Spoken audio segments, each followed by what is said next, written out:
안녕하세요. 예, 지금은 비대면 시대인데 저희들이 어떻게 보면 이 온라인이라는 도구를 통해서 이 더 많은 대면이 사실은 일어나고 있는 그런 특징이 있는 시대가 돼가고 있습니다. 그래서 평소에 저희가 이렇게 많이 뵙는 분들이 요즘은 그 온라인 유튜브를 통해서 사실은 많이 이렇게 대면의 형식으로 보고 있습니다. 그러나 그것은 일방적 대면이라고 그럴까요? 예, 그렇게 해서 어떻게 보면 또 하나의 비대면의 특징이 있는데 저는 오늘은 정말 귀한 분 이렇게 모시고 저희가 특히 우리 선교사님들 또 크리스천들을 위해서 한번 대담을 하는 그런 특별한 시간을 가지게 됐습니다. 저는 이걸 특권이라고 생각합니다. 자, 여러분 잘 아시는 공병호 박사님 오늘 저희 G맨 우리 선교회 스튜디오에 오셔서 대담을 하게 됐습니다. 자, 우리 공병호 목사님, 공병호 박사님, 우리 소개합니다. 반갑습니다. 네. 자, 우리 공 박사님이 여러분 잘 아시는 분도 있겠지만 아주 믿음이 신실하신 우리 안수 집사님이세요.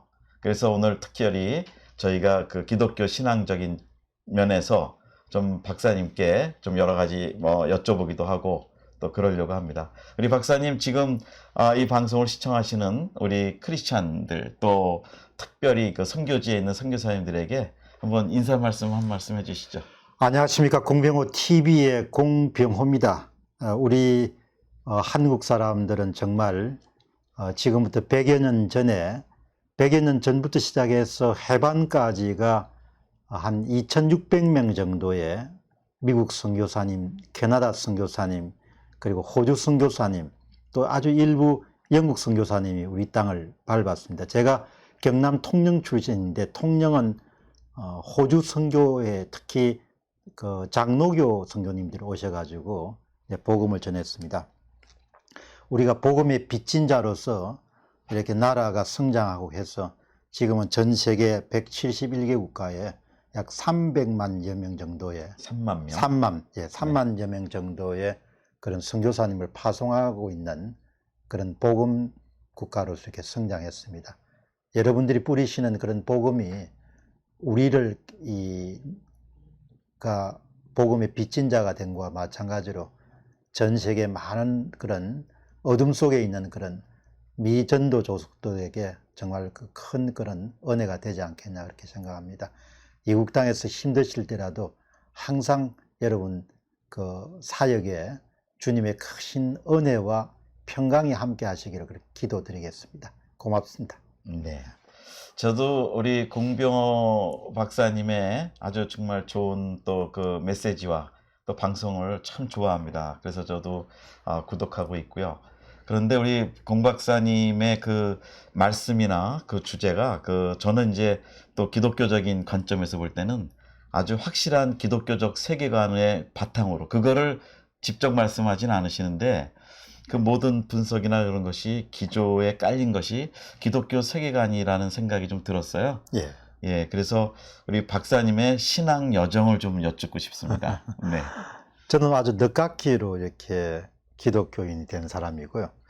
50대, 네. 50대 때 이제 사람이 되게 이제 평생 실용학문을 해왔기 때문에 이제 50을 기준으로 해가지고 이제 대부분 사람들은 자기 삶을 이렇게 많이 나이가 들었을 때 정리하는데 50대 때 뭐 10대, 20대, 30대, 40대 이렇게 그동안 그런 날들 한번 정리정돈하는 네. 그런 시간을 가졌습니다. 그 책이 이제 나는 탁월함에 미쳤다라는 책인데 그렇게 정리하고 그 다음에 살아가는 데는 아마 이 사람에는 그 근본적인 그런 지혜가 있지 않겠느냐 그런 생각 때문에 이제 어떤 일을 시작하는가 하니까 서양 고전 철학을 공부를 하기 시작합니다. 네. 근데 서양 고전 철학을 공부하고 이제 그러던 그때 이제 사도 바울이 로마서에서 고백했던 것과 마찬가지로 그 서양 고전 철학들이 아주 화려하고 아름답고 좀 굉장히 멋지게 보이지만 삶의 근본적인 그런 고민이나 이런 부분에 해답을 제공할 수 없다. 그렇게 이제 결론 내리고 그 다음에 이제 아주 그 회심을 해서 그 교회를 찾은 그런 사람 가운데 한 사람이죠. 네. 그 전에 뭐 대학이나 유학 시절 같은 경우는 예배당은 갔지만 뭐 그게 귀에는 잘 안 들어오죠. 뭐. 네. 예, 그리고 성경 자체가 믿어진다는 그게 도대체 합리적인 사람은 쉽지 않지 않습니까? 네. 그런데 이제 50줄에 그렇게 아주 인간이 갖고 있는 큰 그 깊은 행복감이라든지 이런 부분들은 결국은 예수 그리스도를 만나지 않고서는 일어날 수 없는 일이다. 그런 이제 판단이 들어서 그 예수의 도를 따르는 제자가 된 거죠. 네. 그런데 우리 공 박사님의 그 배경이 사실은 그 예수님을 만나시기 전까지는 일반 사회학문, 특히 경제학 쪽에 예. 예, 또 공부를 깊게 하시고 그쪽에 많은 또 책도 쓰셨고, 그런데 그 일반 사회학과 또 우리 성경에 나오는 그 어떤 신학적인 부분, 그거를 우리 박사님 안에서는 어떤 충돌은 없으셨나요? 뭐 큰 충돌, 진화론 뭐 네. 이런 부분 정도를 가지고 다소 뭐 약간 충돌은 있겠죠. 그러나 그 외의 것은 특히 이제 성서는 이런 부분을 강조하지 않습니까? 하나님이 인간을 이게 창조주의 작품이지 않습니까? 네. 그럼 그 창조주의 작품은 인간이 갖고 있는 창조 역량이나 능력이란 것을 이미 하나님으로부터 주어졌다고 보는 거죠. 네. 그러니까 그 창조 역량이나 창조주의 어떤 능력 같은 걸 최고도로 발휘하는 거가 그게 결국은 자유시장 경제라는 체제를 통해서 가능하지 않겠느냐 이렇게 보는 거죠. 네, 그러셨군요. 그러니까 대단히 이제 좀 어떤 경우든지 간에 그런 반시장적인 거하고 성경적 진리하고는 일치할 수가 없다 이런 생각이 참 많은 거죠. 네. 그 미국을 보면서도 특히 그런 생각을 많이 하는 거예요. 네. 예. 그러면은 이런 이제 이런 여러 지금 언론 활동을 하시면서 지금 사회적 뭐 문제들도 많이 이렇게 다루시고 그럴 때 그 안에 분명하게 그 이름을 가지고 나가실 때 뭐 나의 이름이 높아진다든지 아니면 우리가 크리스찬이니까 하나님 나라의 관점에서 이거를 어떻게 해서 하나님의 영광을 드러내야 된다든지 뭐 보이지 않는 그런 어떤 철학이라고 그럴까요? 그런 것들이 있으실 것 같은데요. 저는 뭐 살아가면서 이제 중요한 그런 의사결정을 내릴 때 지금 시점에서 주님이 나에게 원하는 게 뭘까? 내가 어떻게 살기를 원할까? 어떤 결정을 하기를 원할까? 이런 질문을 상당히 많이 던지는 것 같아요. 네. 그러니까 예를 들면은 이제 4.15 총선이 끝났을 때 16일부터 제가 좀 특이한 상황을 발견했는데요. 그때 예를 들면은 많은 사람들이 침묵하기로 결정했지만 저는 이때 공의의 하나님이 내가 어떻게 행동하기를 원하실까라는 그런 기도를 드렸거든요. 네. 그러면 공의의 하나님이 원하시는 것은 불의의 눈을 감지 않고 높이 소리를 내는 것이다. 정의의 소리를 내는 것이다. 그렇게 판단했기 때문에. 그러니까 두렵지 않습니까? 네. 그 불이라는 것은 굉장히 크게 보이기 때문에. 그 지금도 많은 사람들이 침묵하고 있지 않습니까? 그래서 항상 이렇게 살아가면서 주님이 지금 뭘 원하실까? 뭐 대한민국이란 나라에 대해서도 마찬가지죠. 지금 주님이 대한민국 나라 사람들에게 어떤 역할을 수행하시기를 원하실까? 그 지금은 이제 또 여러 가지 이제 나라 사정이나 이런 게 좀 많이 어려워지기 때문에 대한민국이 어떻게 아주 많이 힘들어지지 않겠냐 그렇게 하지만 결국 이 나라를 선교대국으로 사용하실 수밖에 없기 때문에 아마 아주 어려워지는 상황이 도달하지 않도록 아마 그분이 개입하실 것이다 이렇게 보는 거죠. 네. 제가 오늘 이렇게 대담을 하면서 제가 지금 깨닫는 것은 일반적으로 우리 공 박사님이 지금 그 공병호 TV에서 다루시는 주제들, 우리 선거 주제라든지 이런 거를 할 때 보면은 아마 우리 공 박사님의 개인적인 신앙의 배경을 모르는 분들은 저분이 너무 정치적으로 뭐를 다루려고 하나라는 또 의심이 있을 것 같은데 오늘 말씀을 들어보니까 이것이 하나님의 공의, 또 성경적 기준 뭐 이런 걸 가지고 또 하나님의 음성을 듣고 하신다는 말씀을 듣고 이것이 정말 우리 공병호 박사님의 그 여정은 신앙의 여정이구나. 그 중에 하나구나라는 생각이 개인적으로 좀 들었는데 우리 지금 시청하시는 우리 여러분들도 그렇게 생각이 아마 드실 겁니다. 자, 그래서 앞으로 우리 개인적으로는 공 박사님의 활동을 위해서 우리가 같은 크리스찬으로 형제 자매에서 기도해 주시고 많이 후원을 좀 해 주시면 감사하겠고요. 이제 계속해서 질문합니다. 우리 공 박사님이 지금 쓰신 책 중에 특별히 그 한국에 왔던 그 미국 선교사님들, 예. 외국 초기에 왔던 분들을 잘 정리하셨는데, 뭐 저도 선교학을 공부했지만 참 잘 쓰셨는데 굉장히 특이한 관점으로 쓰셨던 것 같아요. 그냥 그분의 일대기를 정리한 게 아니고 그 오토그라피를 쓴 게 아니고 그분의 활동을 통해서 어떤 역할과 그런 것들이 있었다고 특징을 많이 이렇게 조명해 주셨어요. 그래서 굉장히 좋은 자료인데 그 책에 대해서 한번 좀 설명을 예. 해주시죠. 그 책의 이제 그 제목은 이름 없이 빛도 없이라는 그런 책이고요. 그리고 이제 부제목은 미국 선교사들이 이 땅에 남긴 것, 이런 제목을 달았거든요. 그러니까 아마 제 기억이 정확하다면은 구한 말부터 시작해 가지고 해방 때까지 한 2,600명 정도 왔는데, 이때 한 60% 약간 넘을 정도가 미국 선교사들이었고, 네. 그리고 이제 그 미국 선교사들의 기록은 어떻게 해서 제가 관심을 갖게 됐는가 하니까, 우리 학교 다니면서 뭐 국사를 배울 때 그 소위 복음 역사는 전혀 배우지 않지 않습니까? 아는데 그 한국이 굉장히 어려워지니까, 야, 이 나라가 참 이렇게 어려워지면 어떻게 하냐, 이렇게 해서 불안한 평화라는 그런 한국의 안보 이런 문제를 다룬, 제가 쓴 이제 최초의 정치평론책인데, 그 책을 쓰면서 이 대한민국의 그 서양 선교사들이 너무나 많은 기여를 했구나. 네. 그런 이제 여러 가지를, 이제 그때는 한참 예수를 믿을 때이기 때문에, 그럼 선교사들이 기여를 했지만 선교사를 뒤에 계시는 주님이 크게 역사하셨구나, 이렇게 본 거죠.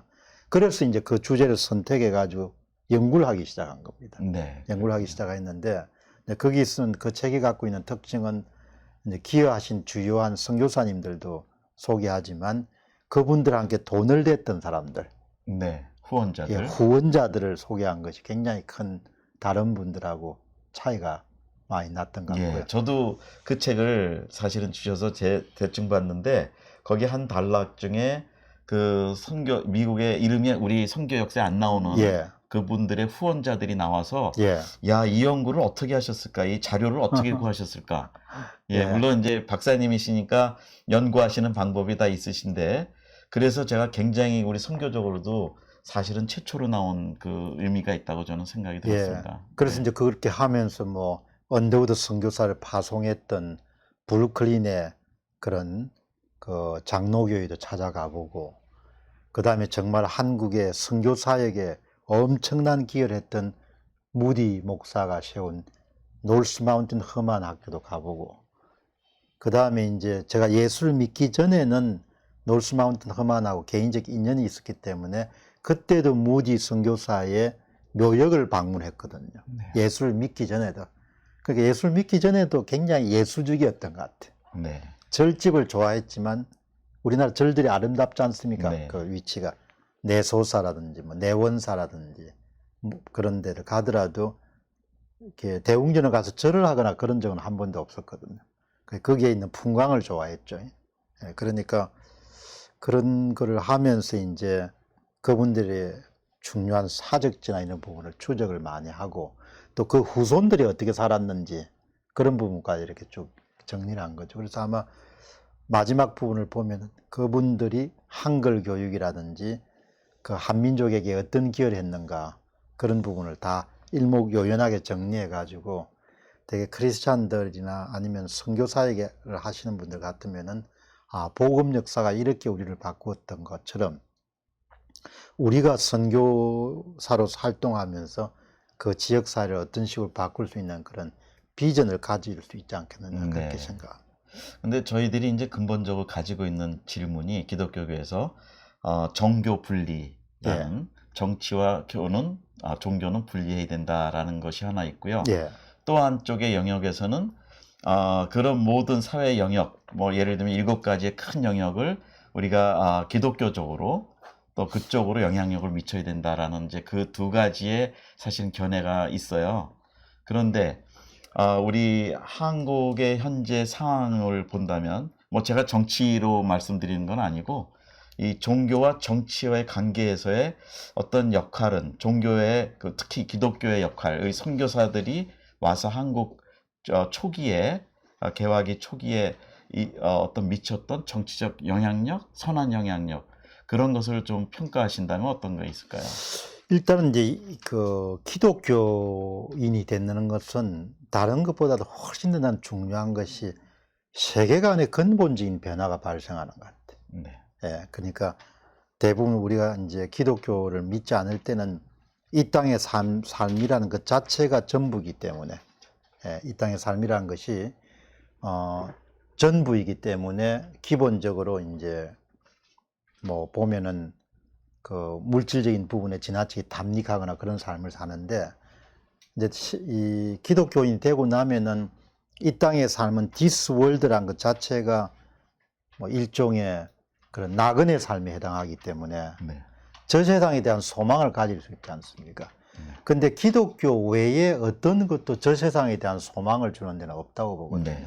그러니까 this world하고 that world라는 것이 명확하게 구분되는 거죠. 그러니까 이 세상이라는 것이 잠시 있다가는 나그네 삶이라는 부분에 정의를 하면은, 그러면은 훨씬 더 이 땅의 삶이 좀 역동적일 수 있고, 그 다음에 악과의 거리를 두고, 그 다음에 정의로운 삶을 살기 위해서 노력할 수 있는 거죠. 네. 이거는 엄청난 차이라고 보죠.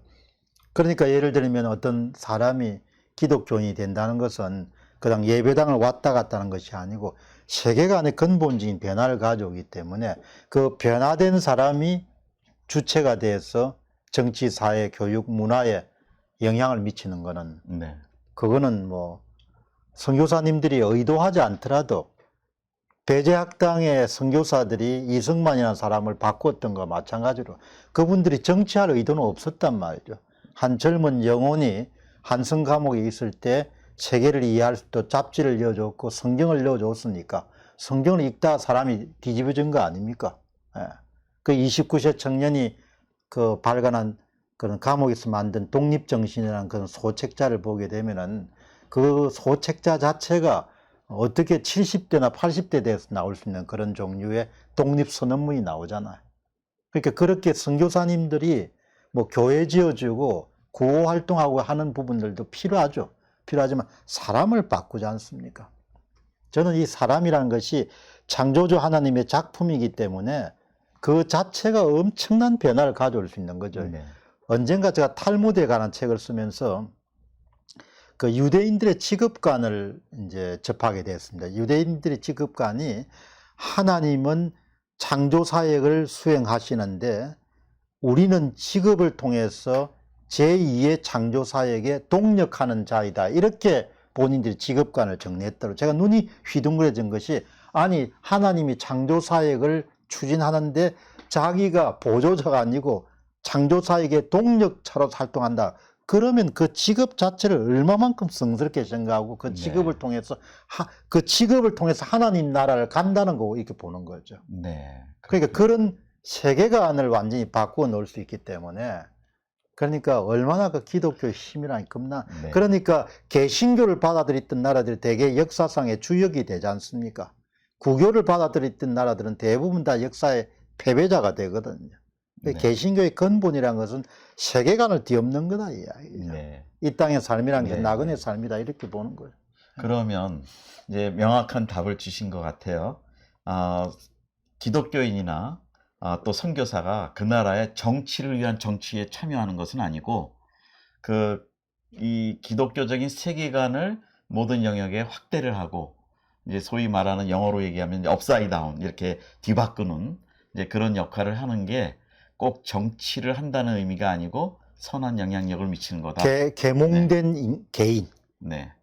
계몽된 개인, 개화된 개인, 문명화된 개인을 만들어주는 거지 않습니까? 그러니까 서양 선교사들이 왔을 때 우리가 5,000년 정도의 그런 노예의 삶과 그 다음에 성리학의 굴레에 완전히 사로잡히고 그 다음에 미신에 사로잡혔던 그 사람들을 복음의 빛을 통해 가지고 그 양반들이 그냥 그거를 뒤집지 않습니까? 네. 아, 내가 하나님의 아들과 딸이다. 네. 우리는 다 창조된 자로서 평등한 자이다. 네. 그럼 신분이 다 반상이 다 뒤집어진 거 아니야. 네, 네. 예, 그러니까 유일하게 그것은 성경만이 그렇게 할 수 있는 거예요. 네, 네. 성경만이 사람을 바꿀 수 있다고. 네. 자, 이제 저희들이 어떻게 보면은 이제 저는 뭐 지금 미국에서 이제 선교 활동을 하고 있지만 사실은 우리가 한국인으로서 이 조국에 대한 사랑과 그 애착을 저희는 버릴 수가 없어요. 예, 물론 미국 시민권도 되고 또 그렇지만 그러면서 저희들의 그 보는 관점에서 참 안타까운 것이 많습니다. 우리 교회가 지금 뭐 사실 1,000만 명의 인구가 있는데 또 6만여 교회가 있는데 박사님의 말씀처럼 그 많은 선한 영향력을 가질 수 있는 집단이고 구조인데 어떻게 그 세계관의 변화가 한국 사회에서 이렇게 일어나지 않을까? 특히 정치계라든지 문화계라든지 거기에 대한 질문을 드렸는데 아주 정확한 오늘 또 말씀을 조언을 주신 것 같습니다. 살아있는 권력에 한국 땅에서 있는 분들 가운데서도 집사도 많고 장로님도 많지 않습니까? 네, 그러니까 예수님의 지체된 자가 우리인데 지체된 자는 당연히 예수님이 빛과 소금으로 살라고 했잖아요. 네, 예. 그러니까 빛과 소금으로 다 안 사니까 문제가 발생하는 거지 않습니까? 네, 그럼 그걸 또 따져보면은 뭘 볼 수 있는 거 하니까 그 교역자들, 그 목회자들의 책임도 큰 거죠. 네, 그렇게 교육을 못 시킨 거지 않습니까? 네, 뭐 예를 들면 제가 한 가지 들어보겠습니다. 제가 이제 이렇게 그걸 하다 보면은 옛날에 이제 은사들이 나이가 좀 들어가신 걸 보는데 은사들 가운데 크고 저 유명한 그런 교회에서 그런 직분을 오랫동안 했던 분도 구원에 대한 확신을 못 가지니까 노년에 너무 방황하는 것을 이렇게 보게 되는 거죠. 제자 입장에서. 그럼 20년, 30년, 40년 뭐 안수 집사, 장로까지 그렇게 다 그다음에 명예 장로까지 지냈던 분들이 그렇게 구원에 대한 확신 하나 정도도 가지지 못했다는 건 이야기는 본인 책임도 반도 있지만 목회하시는 분들이 구원의 확신을 전혀 심어줄 수 없었다는 것은 너무나 놀라운 사실입니다. 네. 저는 이제 사실은 제가 선교를 하면서 저는 또 다른 면으로 좀 요즘 주장을 하는 게 하나 있습니다. 우리 박사님 말씀에 이어서 한다면 개인이 제자화 되는 것 참 중요한데 그것도 목회자의 큰 역할이고 책임인데 저희가 선교화를 한다는 의미에서는 제자 다음으로 다음 단계로 나가는 건 예수님의 명령이 세계 선교였거든요. 근데 그 개인의 마음에 선교화 작업이 돼야 사실은 국내 정치건, 문화건, 경제건 거기에 선교화가 되면 하나님 나라가 임할 수 있다.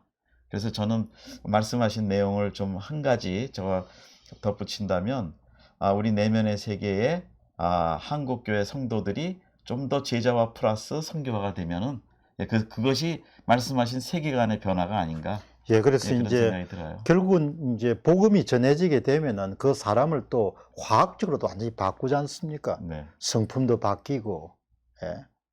그 뭐 성령으로 감화 감동을 받은 자들은 성품도 바뀌고 말도 객해지지 않고 다 바뀌지 않습니까? 그럼 그 양반 자체의 삶 자체가 선교의 그냥 샘플이 될 수 있지 않습니까? 네, 저 양반을 보고 내가 교회 나가야겠다.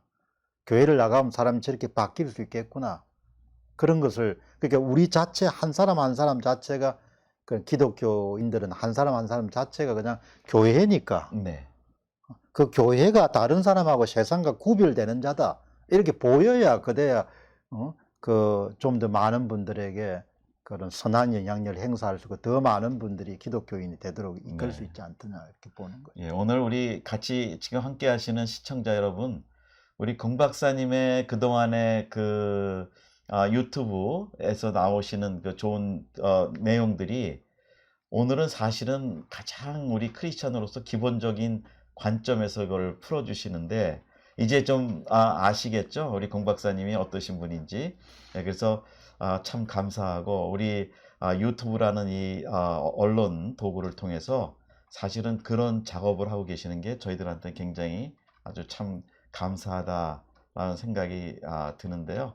자, 이제 또 다른 이제 큰 주제로 제가 하나 좀 꼭 그동안 여쭤보고 싶었던 게 있었습니다. 우리 지금 선교사님들 이 코로나 때문에 다 재정으로 어려우시잖아요. 다 어려운데 앞으로 내년에 지금보다도 내년이 더 어려워질 겁니다. 저희들이 볼 때는. 근데 우리 공 박사님은 경제학자시거든요. 그래서 엄밀하게 이 기독교와 경제 아니면 선교와 경제 이것에 대해서 우리가 가지고 있던 어떤 고정관념들이 좀 있던 것 같아요. 그래서 선교사는 후원을 받아서만 해야 된다. 그리고 자립경제라는 개념은 아직 이르다. 뭐 현장에서 비즈니스 에즈 미션을 하기는 좀 어렵다. 뭐 이런 것들이 지금 굉장히 변화기에 있어요. 그래서 선교사가 현장에서 자립경제를 이루는 그거에 대해서는 어떻게 또 보시는지, 어떤 조언을 예. 주실 수 있는지요? 오늘 이렇게 방송 시간이 그렇게 길지 않기 때문에 이제 여러분들이 오늘 방송을 보시고 이제 요즘은 그냥 몇 사람 정도의 그냥 그 어드바이저리 커미티 네, 자문단을 갖고 있으면 참 좋을 것 같아요. 개인 자문단. 그래서 여러분들의 개인 자문단에 제가 늘 이렇게 방송을 하는 공병호 TV나 그다음에 또 공TV, GONG TV를 등록하셔 가지고 뭐 가끔 이렇게 보시면은 생각도 저와 비슷한 그런 생각을 많이 하시고 그것이 아마 선교 사역을 담당하시는데 굉장히 도움이 될 것 같은데요. 이 사업 자체를 굉장히 저는 아름답게 봐야 될 것 같아요. 네, 사업 자체를. 그러니까 저는 지식인이지만 봉급 생활을 하지 않고 일찍 40대 나와서 이제 홀로 서기를 이렇게 시도했기 때문에 그 그러니까 예를 들면 자기 주변에서 뭔가를 이렇게 만들어서 다른 사람에게 공급해서 다른 사람의 가치를 제공할 수 있고 거기에 대한 보상을 받는 것이 일종의 비즈니스다 이렇게 볼 수 있지 않습니까? 네. 그죠? 그러면은 이제 성경을 읽을 때도 참 보면은 제가 인상적이었던 것이 그 유대인들이 항상 뭔가 구체적으로 뭘 하는 거, 특히 사도 바울 같은 경우는 그 텐트를 텐트 만들었죠. 만드는 거죠. 네, 예, 텐트 만드는 그런 부분들은 너무나 인상적이었거든요. 네. 그래서 저는 이제 이 시대는 좀 이렇게 멀티펑션, 네, 예, 좀 잘해야 될 것 같아, 다양한 거를. 그러니까 예를 들면은 뭐 전통적으로 선교사님들 같은 경우는 이제 선교사의 헌금을 받아 가지고 또 지원을 받아서 이렇게 활동한 것은 그거는 전통적으로 굉장히 옳은 일이고 앞으로도 계속 돼야 되겠죠. 네, 그러나 선교 사역을 담당하시다 보시면은 항상 부족하지 않습니까? 그렇죠. 그 모든 창조란 것은 부족한 것을 발견해 가지고 채우려고 하는 그런 욕심이나 또 건강한 욕심 같은 게 있을 때 가능하지 네, 않습니까? 그러면은 이제 얼마든지 저는 선교사님 같은 경우는 쉬운 일은 아니지만 또 사업가적 마인드도 가질 수 있겠죠. 네. 사실 사업가적 마인드, 선교는 예, 경영자의 마인드가 없으면 선교 조그만 프로젝트도 할 예. 수가 없습니다. 사실은. 그러니까 예를 들면 이제 우리가 선교지에 가가지고 또 그분들을 설득해서 복음의 길로 이끄는 것 자체도 보면은 일종의 마케팅이지 않습니까? 그렇죠. 예, 복음을 어떻게 전달할 것인가. 예. 그런데 또 그 복음을 위해서 노력하다 보면은 비용이 필요하다. 근데 그 모교회라든지 아니면은 교단에 지원한 걸 충분하지 않다. 그렇게 하면 이거를 또 어떻게 해서 내가 문제를 해결해야 되겠는가? 그 문제 해결하기 위해서 꼭 필요한 게 뭔가 이렇게 생각할 수가 있죠. 네, 저는 원래 작가였지 않습니까? 작가였는데 네, 일종의 문자 시대, 텍스트 시대가 전문가 아니에요. 예. 네, 그 텍스트 시대가 전무니까 그 시대의 또 변화를 영상 시대로 또 본인을 바꾸어 나간 거지 않습니까? 네, 새로운 기회를. 그러면은 선교사님들이 이제 개별적으로 지역마다 이 특성도 있고 차이가 있겠지만 어떻게 하면 그렇게 좀 기업가 마인드를 가지고 뭔가 부를 이 창출할 수 있는 그런 기회가 없을까? 저는 그거를 사이드 프로젝트라고 부르거든요. 네, 사이드 프로젝트라고. 그래서 항상 옛날에는 직장을 다니신 분들한테는 주중에는 메인 프로젝트를 하시고 그다음에 주말에는 사이드 프로젝트를 하셔야 됩니다. 그렇게 말씀을 많이 드렸거든요. 네, 그럼 선교사님도 어떻게 보면은 낮 시간에는 또 메인 프로젝트를 하시고 방과 후에나 이때는 또 사이드 프로젝트를 하신다 이렇게 생각하실 수 있죠. 그게 다 관점의 변화니까. 예. 네. 그렇게 그러면 해서 경제학자 입장에서 예.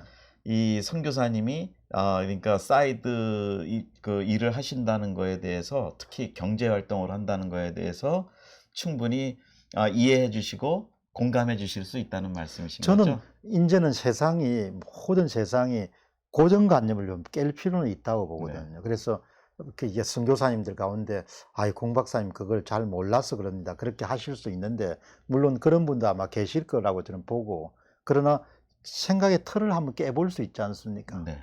그죠? 네. 제가 가장 사랑하는 말은 늘 깨는 거, 틀을 깨는 거, 다른 사람들이 그렇다고 생각하지 않는 걸 시도해 보는 거, 이런 부분에 대한 굉장히 가치를 갖고 있기 때문에 전통적으로 오랫동안 선교사들은 그런 비즈니스 활동을 해서 안 된다, 그게 대해서도 한 번 정도 의심을 가질 수가 있는 것이죠.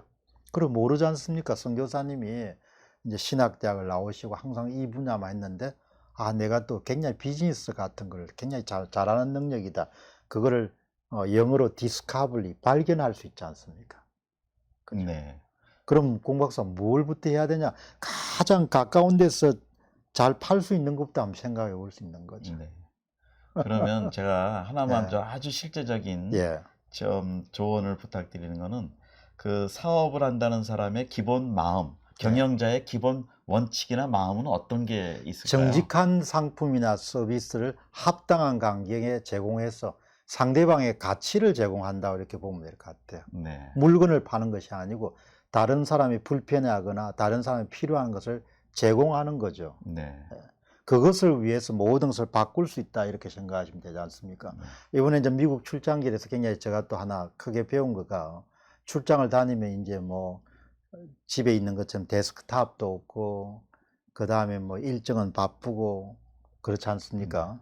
근데 이제 이번에 이동하면서 좀 출장 기간이 길기 때문에 제가 우연히 비즈니스 센터 가가지고 이제 아이폰을 가지고 동영상을 촬영해 봤어요, 대본 없이. 네. 괜찮은 거예요. 잘 예. 나온 것 같아요. 저도 예. 봤습니다. 그래서 그 네. 다음은 그냥 호텔 뒤에 있는 조그만 정원 가서 한번 찍어 봤어요. 잘 나오는 거예요. 그러면은 그냥 낮에는 일정을 처리하고 저녁에 나와 가지고 그냥 옛날처럼 대본을 쓰지 않고 그냥 자연스럽게 이야기하면 콘텐츠를 만드는 방법들, 그런 시도를 해 본 거거든요. 네. 그러니까 여러분 자랑이 아니고, 저는 제가 갖고 있는 여러 가지 그런 단점에도 불구하고 몇 가지 강점이나 장점 가운데 가장 내가 사랑하는 거, 좋아하는 것은 다른 것이 아니고 틀에 갇히지 않고 항상 시도해 보는 것에 대해서 엄청난 가치를 부여하는 그런 습관이나 생각을 갖고 있거든요. 그래서 이번에도 굉장히 기뻤거든요. 네. 이러면은 앞으로 출장을 자주 나와 가지고 그냥 어디를 다니면서도 계속 그냥 컨텐츠를 만들어서, 요즘엔 또 구글 드라이브가 잘 돼 있고, 네. 그 다음에 또 요즘에는 와이파이가 잘 돼 있기 때문에 바로 와이파이를 연결되면 실시간 방송이나, 또 실시간 방송하지 않더라도 미공개 상태로 놔 놓으면은 바로 그걸 다운로드 받아가 또 네. 한국에 도움 주는 사람들이 할 수 있지 않습니까? 네. 그러니까 대한민국의 어려움은 지금 고정관념과 틀에 사로잡혔기 때문에 나라가 어려워지고 있거든요. 그러니까 혹시 오늘 선교사님들 가운데서도 주변에 그런 여러분들이 복음을 전하시는 분들 가운데 삶에서 어려움을 갖고 계신 분들한테 항상 여러분들이 가르치셔야 될 부분 가운데, 전하셔야 될 부분 가운데 하나가, 삶의 많은 부분들은 생각이 고루하기 때문에, 옛날 생각에 머물러 있기 때문에 어려움이 발생한 경우가 너무나 많거든요. 네. 근데 생각을 바꾸는 것은 돈이 들지 않지 않습니까? 요즘에 문 대통령 보면 다 돈을 가지고 해결하려고 하잖아요. 인생 문제도 다 돈을 가지고 해결하려면 그게 해결이 안 되지 않습니까? 네. 그렇게 생각하실 수가 있으면, 전체 한 70% 정도 시간 정도는 내가 복음을 전하는 일이고, 한 30% 정도는 사이드 프로젝트, 메인 프로젝트, 사이드 프로젝트, 이렇게 생각하시면 되겠죠. 네. 그리고 그게 굉장히 리스크를 관리하는 데 굉장히 멋진 개념이거든요. 네. 저는 유학을 마치고 직장 생활을 시작할 때 초년부터 이런 생각이 들더라고요. 이 직장이라는 게 오래 다닐 수는 없겠구나. 직장이라는 것이 마을버스하고 같아가지고 예, 계속 오르는 사람 내리는 사람들이 계속 생길 수밖에 없는 거구나. 그러니까 직장과 별도로 또 내가 다른 종류의 새로운 그런 가치를 만드는 능력을 제조하고 생산해낼 수 있는 것이 내 책임이구나. 네. 그럼 선교사님들도 선교사역을 평생 하시겠지만 항상 그런 위험에 자기 자신을 보호할 수 있는 방법을 또 찾아야 되는 거죠. 네. 그게 지금 생각해 보면 그때 어떻게 20대 말에 다른 사람들은 학위를 마치고 와서 이제 그게 평생 직장이라고 생각해 가지고 그때부터 느슨해지는데 그때 이제 신발끈을 조여매고 새로운 부가가치를 만들 수 있는 것. 그때 이제 글을 쓰기 시작했거든요. 퇴근한 이후에. 그래서 작가가 된 거고. 또 그렇게 글을 써가지고 또 강연을 하게 된 거고. 또 글 시장과 강연 시장이 사라지기 시작하니까 그 다음에 유튜브 시장을 개발한 거고. 또 유튜브 시장이 어느 정도 자리를 잡으니까 온라인 신문인 공데일리라는 걸 창간한 거고. 그렇게 해서 항상 자기의 어떤 기본은 복음, 또 저 같은 경우는 자기의 기본은 어떤 그 지식을 만들어내는 그런 거지만 그 외에 항상 시대 변화에 맞춰서 자기를 변신하는 것은 거의 선택이 아니고 필수지 않겠냐 그렇게 네, 생각하는 거예요. 맞습니다. 예, 그러니까 여러분들이 복음 전하시면서도 뭘 사람들에게 팔면 좋아할까 이렇게 생각해 볼 수 있는 예. 거죠. 아마 그렇게 딴 좀 전통적인 생각 가지신 분들한테 말씀드리면 무슨 그런 불경한 생각 하냐고 이렇게 하겠지만 그러나 네. 그런 불경한 생각을 하는 분들이 예, 자기의 어떤 기본 기능을 잃지 않고 시도하면은 그거 자체가 또 새로운 바람을 불러일으킬 수 있는 네. 거죠. 지금 제가 사실은 우리 박사님 말씀에 표현을 빌린다면 지금 불경한 그룹들이 나오기 시작하고 있습니다. 소수지만 선교지 특산물을 통해서 선교 차립. 예, 그래서 그거를 공유하고 할 수 있는 운동이 저희 안에 있고요. 그리고 또 네. 선교사님들은 선교사님들이 갖고 있는 믿음의 형제들이 플랫폼이란 게 있잖아요. 네. 그 맨 땅에 하는 것이 아니고 어떻든 간에 믿음의 그런 이 사람들은 뭔가 이렇게 자기한테 가치를 제공하면은 같은 값이면 그걸 살려고 할 거 아니에요. 네, 네. 그걸 왜 안 그렇습니다. 하느냐. 그리고 네. 여러분들이 가지신 그런 것은 저는 정말 이 사람이 다양한 것을 잘하기는 힘든 것 같아요. 사람이 다양한 길을 잘하기 힘들지만 항상 자기 내면 세계에 숨겨진 히든 탤런트를 찾아내고 그것을 개발하는 것은 정말 주님이 우리와 함께 주시는 엄청나게 중요한 소명이라고 보거든요. 대충 살다 가라고 이렇게 이야기하시지 않을 거라고. 내가 기도하면 항상 주님이 대충 살다 가라 이렇게 하시는 분은 아니실 거라는 이야기죠. 네. 예, 네가 갖고 있는 탤런트를 극도로 발전시켜 가지고 그것을 자신과 그 다음에 믿음의 친구들과 사회에 빛과 소금의 역할을 하라. 그게 주님이 원하신 거라요. 나는 그게 대해서 굉장히 강한 신념을 갖고 있거든요. 극도로 자기 자신의 역량을 발휘하는 것이 그게 바로 주님이 우리에게 원하시는 바다. 네. 그러니까 주신 소명에 따라 맥시마이징 하라는 거죠. 최대한. 근데 네. 그 맥시멈이 끝이 없다 이야기야. 네. 네. 그걸 영어로 no upper limit이라는 이야기야. 네. no upper limit, 한계가 없다는 거예요. 네. 그게 사람을 너무나 멋지게 만들어 놓은 거죠, 사람 자체가. 그러니까 박사님의 관점은 사람은 무한한 가능성이 있다. 그렇죠. 그 사람을 억압하는 체제이기 때문에 사회주의 체제를 싫어하고 공산주의 체제를 싫어하고 정부 개입주의를 싫어하고 전체주의를 싫어하고 파시즘을 싫어하고 독재를 싫어하는 거거든요. 네. 그것이 어떻게 보면 반기독교적인 거네요. 반기독교적인 거죠. 네. 네. 기독교는 창조주 하나님이 자기의 형상을 본받은 자로 인간을 창조해낸 거란 이야기죠. 네. 자기 형상.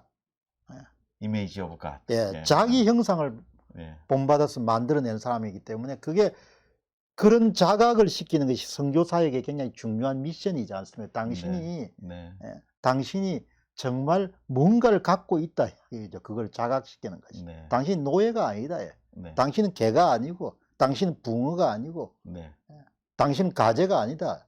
그게 기독교다. 근데 어떤 사람들이 당신이 가재고, 당신이 개고, 당신이 붕어고 이렇게 하면 당신이 반발해야 네. 돼. 내가 자기 걔가 스스로 아닌데. 리밋에 들어가 버리는 거죠. 그렇죠. 네, 그 너무나 카테고리에. 많은 사람들이 그렇게 그런 어둠에 그냥 갇혀버리는 거죠.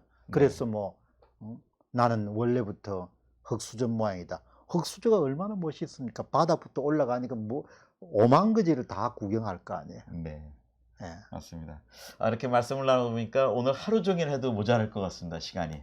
그래서 이제 다음에 또 기회를 얻어서 우리 박사님 연결이 되면, 특히 저는 관점은 뭐 우리 선교계에 저는 있습니다. 저도 뭐 자나깨나 24시간 모든 게 저도 선교입니다. 예, 저도 그렇게 초점을 두고 있어서 우리 지금의 저의 타스크는 우리 선교사님들을 어떻게 자립화 그 운동에 경제 재정 자립의 운동에 어떻게 좀 기여를 할까 나름대로 많이 연구를 하고 있습니다. 예, 그런데 우리 오늘 공 박사님이 경제학자로서도 정말 저희들한테 좋은 조언을 주셨습니다. 그때 네. 한 가지 더 네, 말씀드리면 그러시죠. 지금 이제 경제 자립화를 하니까 이제 경남 통영에는 그 호주 선교회가 왔거든요. 네. 호주 게 주도가 어디죠? 캠블리. 예, 캠블리인데 참 제가 이렇게 고마운 거는 네. 그 책 좀 책상에 예. 한번 좀 주시겠어요? 그 이름 없이 비도 예. 없이. 네. 예, 감사합니다. 예, 네네. 이제 이 책을 쓰면서 이제 궁금하지 않습니까? 내 고향인 경남 통영에는 기독교가 어떻게 전해졌을까? 그 유년기 기록이 있는데 우리 집에는 어떻게 해서 100년 넘어가지고 기독교가 전해졌을까? 이제 형님이 장로고 이제 7남매 가운데 제가 이제 믿음을 갖게 됐는데, 그걸 하면서 그 당시에 그런 호주 선교사들이 그 통영에 있는 부인들한테 그런 자수를 훈련을 시켰더라고요. 네. 예. 그래서 그게 봉제품을 만들면은 그거를 호주 어디죠? 캔버라 맞습니까? 예, 캔버라를 가가지고 그게 바자회를 하더라고요. 네. 근데 그 교회가 모교회가 바자회가 끝나고 나면 또 다른 데서 또 후원을 해가 바자회를 해가지고 그렇게 해서 자립을 시키더라고요. 한국의 특산물, 한국 통영의 특산물로 독산물 갔군요. 팔아가지고. 예, 자수. 예, 그러니까 인류의 역사라는 것은 저는 두 가지로 보거든요. 그러니까 이게 이제 역사를 바라보는 관점의 큰 차이. 저는 자유의 확장 역사로 보거든요. 인간의 개인적 자유와 정치적 자유와 이런 자유가, 두 번째는 교역의 확장이거든요. 네. 교역의 확장. 그러니까 서로가 필요한 것을 교환하는 것. 예, 그러니까 선교사님들이 그 지역 특산물이나 이런 것을 교인들이나 이런 분들과 함께 만들어 가지고 그것을 아주 정직한 가격에 판매하고 이런 것은 너무나 성스럽고 문명화의 길로 가는 거죠. 문명화의 네. 길로. 그러니까 우리가 어떤 행위를 할 때, 여러분 그게 중요하지 않습니까? 사람은 살아가면서 어떤 새로운 활동을 할 때 그 활동에 대해서 도덕적이고 윤리적인 그런 정당성 문제가 확고하게 심어질 때 더 힘을 내거든요. 그러니까 우리가 로마서에서 볼 수 있는 그 사도 바울이 그 텐트 메이커로 활동했던 것은 그 자체가 우리에게 주는 메시지 명확하죠. 네. 뭐 우리 박사님한테 듣고 싶은 말씀이 참 많은데 오늘은 좀 들으시는 분들한테 그래도 상당히 도움이 됐다고 저는 좀 자신감이 생겼습니다. 그래서 여러분, 우리 이제 공TV라고 또 이제 미국에서 시작되는 또 하나의 이제 채널이 열립니다. 여러분 계속 좀 많이 구독해 주시고, 오늘 모신 거는 그걸 설명한 건 아니고요. 그러나 우리 선교사님들한테 정말 이 변화되는 시기에 위기의 시대라고 보는데 이걸 기회의 시대라고 또 그런 관점으로도 말씀해 주셨으니까 여러분 힘내시고, 예, 우리는 할 수 있습니다. 우리는 무한한 노 어퍼 리밋이라고 분명히 아까 말씀하셨어요. 왜냐하면 우리가 하나님의 형상대로 지금을 받았기 때문에 여러분 힘내시고, 예, 주눅 들지 마시고요. 열심히 하시고 앞으로 우리 선교사님들 우리 선교계에 우리 좀 자문위원으로, 경제 자문위원으로 모시고, 왜냐하면 여러분 이거 보세요. 이름 없이 빛도 없이라고 우리 공 박사님이 경제학자지만 이 선교에 관한 책을 집필하셨어요.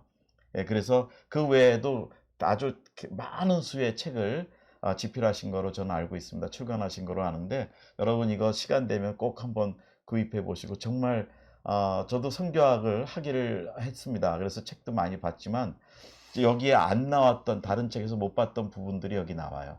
그 선교사의 후원자들 이런 것까지 이제 다루셨기 때문에 한번 저는 추천을 드리고요. 이제 우리 오늘은 이 정도로 마치고 아쉽지만 계속해서 박사님하고 앞으로 좋은 이제 연결이 될 거로 이게 시작으로 될 거로 믿습니다. 끝으로 한번 이제 인사 마무리 네. 한번 해주시죠. 네. 여러분들이 정말 귀한 일을 하십니다. 이제 복음을 한 인간이 받아들이는 것은 그 자체가 천지개벽에 해당할 정도의 큰 변화가 일어나게 되죠.